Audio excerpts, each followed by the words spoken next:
Oh, hi there. I bet you're wondering why I'm recording this in the first person perspective. And honestly, if you're asking that here, you're most likely going to ask that throughout the entirety of the movie we're looking at today. I'm CM Waters, and you're watching my review of Hardcore Henry.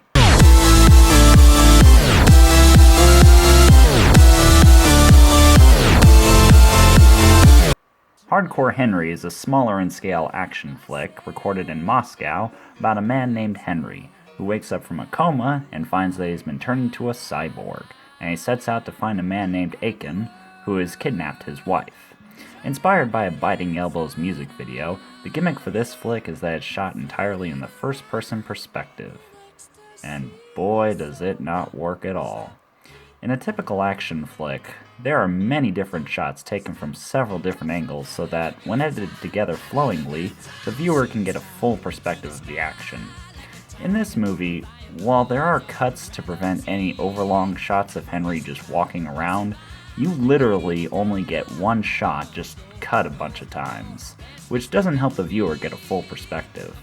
I get the idea is that it places the viewer into the action, but honestly, when I'm watching a movie, I would much rather be on the sidelines comprehending what's going on than be in the middle of everything totally confused.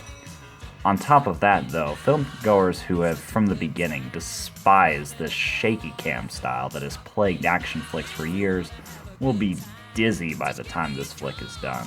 Seriously, this flick is so nauseating, I would rather go on a Gravitron ride after eating 2 funnel cakes and a laxative. But even if you're willing to stomach this wretched cinematography, the film gets so wrapped up in its gimmick that it forgets to create a good story out of it as well. They make it clear that Henry doesn't have a speech modulator in this flick, so a lot of his expressions is limited to his actions, nodding and shaking his head, and a lot of awkward hand movements that honestly make C-3PO look human.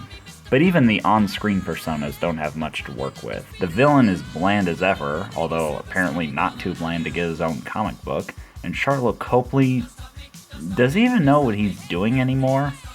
The action is well constructed and brutal beyond belief, but without coherent cinematography or any investment in Henry, it becomes mind-numbing and boring after a while.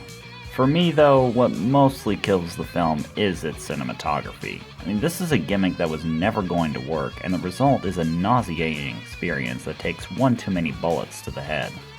Skip it. So this week, folks, I want to know what you think the best action gimmick is. Write yours in the comments below. And as always, if you like this video, be sure to rate it and share it with your friends. And don't forget to subscribe, as I'll have another review up next week.